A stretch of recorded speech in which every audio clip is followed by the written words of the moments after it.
Big game in South Bend, Indiana, Saturday night. Been waiting for this one ever since that ACC 2020 only schedule was released. Clemson on the road, a 6-point favorite currently as it sits in Vegas against the Notre Dame Fighting Irish. We've got a lot to get to here. It's another shot for Brian Kelly. Think about this. Think about the narrative that surrounds Notre Dame. Some of it I disagree with, by the way. I'll give you the portion I disagree with in a second. The portion I do agree with, I think, is kind of principle. It's kind of common sense. Notre Dame's been a good, solid program, but they haven't been able to get over the hump of beating one of the game's elite. Therefore, they've got to be resigned to second tier. Well, that's not the worst thing in the world, because what I get to now that I disagree with that people say about Notre Dame a lot is, oh, they're overrated. They're so overrated. And I take a deep breath there because I wonder, by whose ratings? By whose metrics? And I always ask, and they say, well, they can't beat Alabama. Well, no one's rating them ahead of Alabama. Well, they can't beat Clemson. Well, who's got them ahead of Clemson?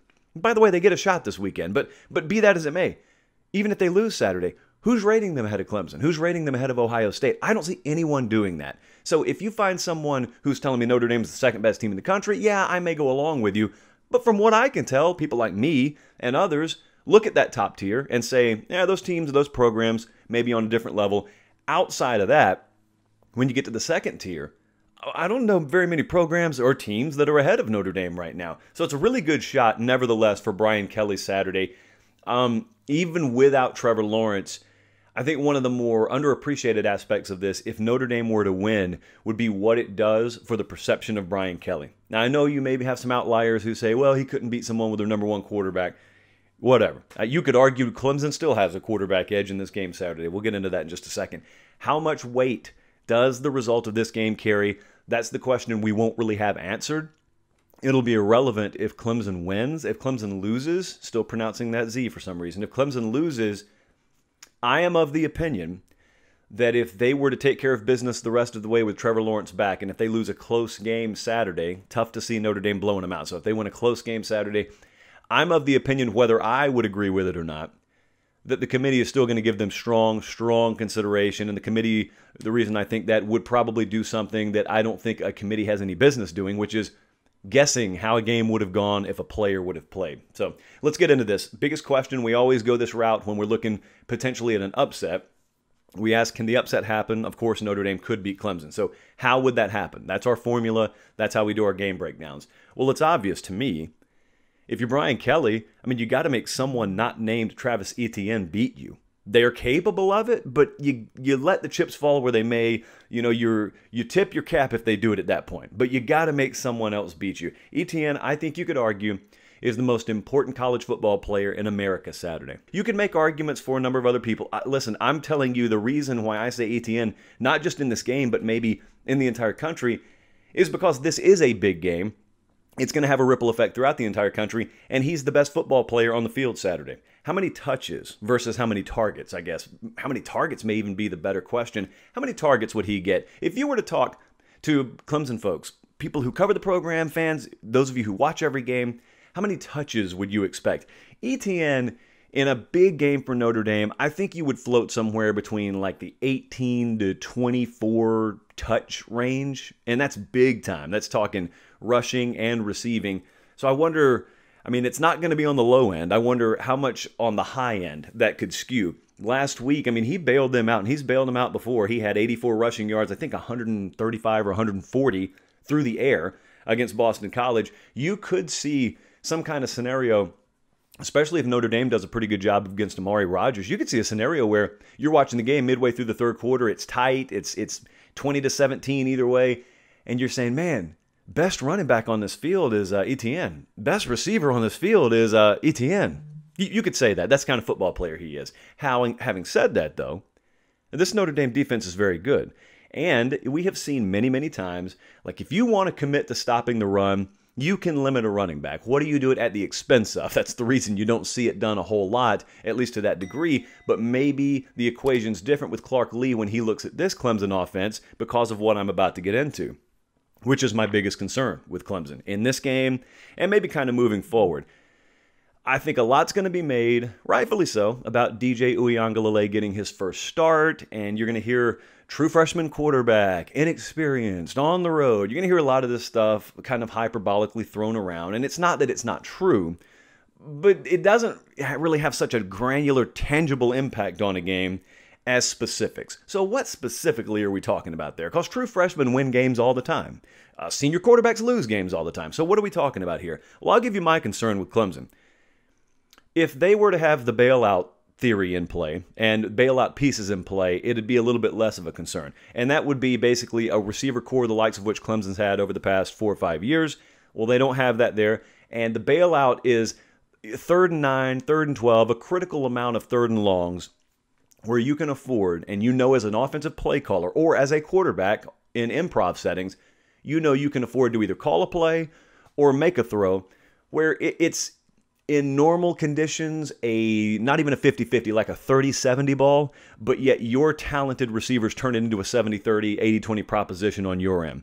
And it's not necessarily something that you would draw up on a grease board. It's not something you would ever go to a clinic and coach kids to do at the peewee or high school level, but yet you know because of the talent you have unique to you at Clemson, you can get away with it. They don't have that right now. Now, what does that mean? It could mean that it doesn't matter. Could mean Uiagalelei is just that good and he wins a game, but I'm going to tell you right now, in order to win that game, and this is what concerns me, this is where the inexperience and the true freshman and seeing an experienced veteran defense that's really good against Notre Dame, here's where all that hyperbolic stuff really rubber meets the road on, and that is the accuracy and the poise that it's going to take under pressure. And really, I'm not so much worried about the pressure, I'm worried about the poise and accuracy. He's going to have to fit it in windows.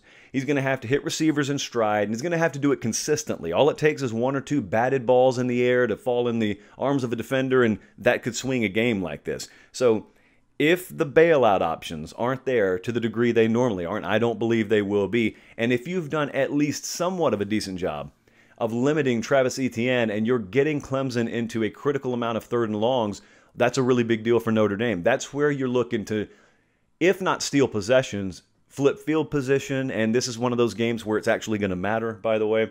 The other aspect when we go Notre Dame offensively, everything that could be said about Ian Book has been said. It's their ground game that's going to have to win it for them, and I don't think Clemson has seen a legitimate run offense, but I always stop short because there's a big gap between saying you haven't faced something and you can't deal with that thing.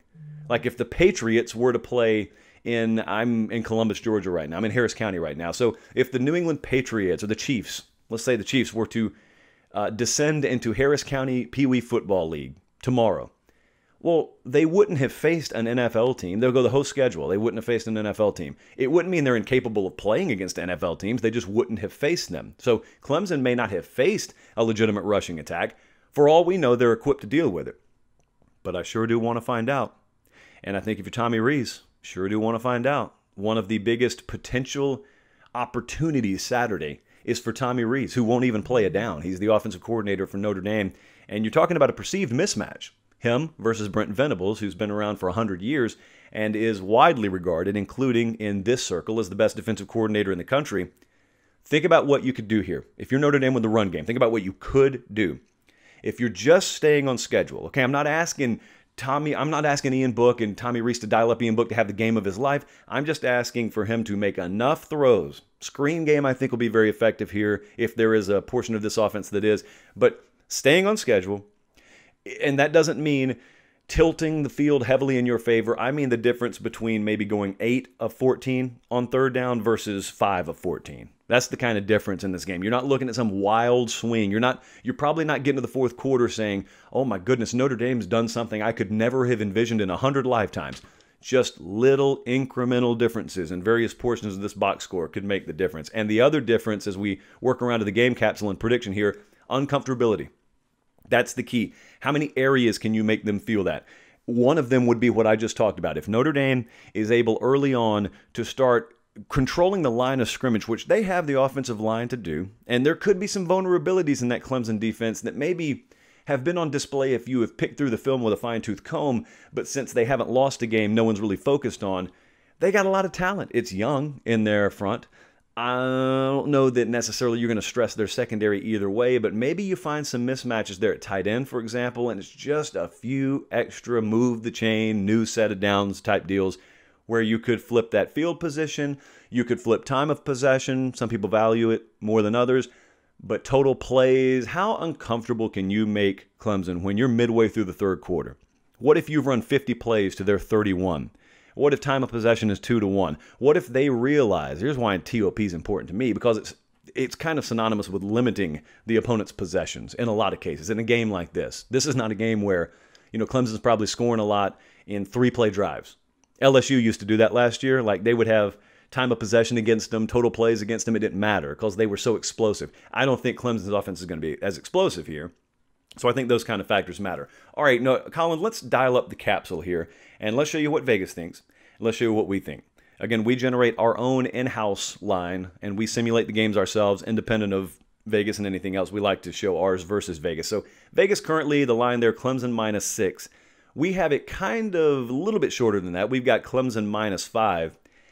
And I think I'm going to roll. I do this sometimes in principle. I think I'm going to roll right with our model. So what I'm going to do is I'm going to take Clemson to win. But because our model is shorter than the Vegas number, and I don't really have a strong feel either way, on principle alone, I'm going to take Clemson to win, but I'm going to take Notre Dame plus the 6. Understanding all the while, this is not me telling you I'm betting this game. This is certainly not me telling you to bet the game. When I don't have a strong feel, I default to our model, no matter if it's a 1-point gap that I'm trying to hit. So Clemson -6, and we're going to take Notre Dame plus 6. So we're going to take Clemson to win outright, Irish plus the points. Looking really forward to this game, though.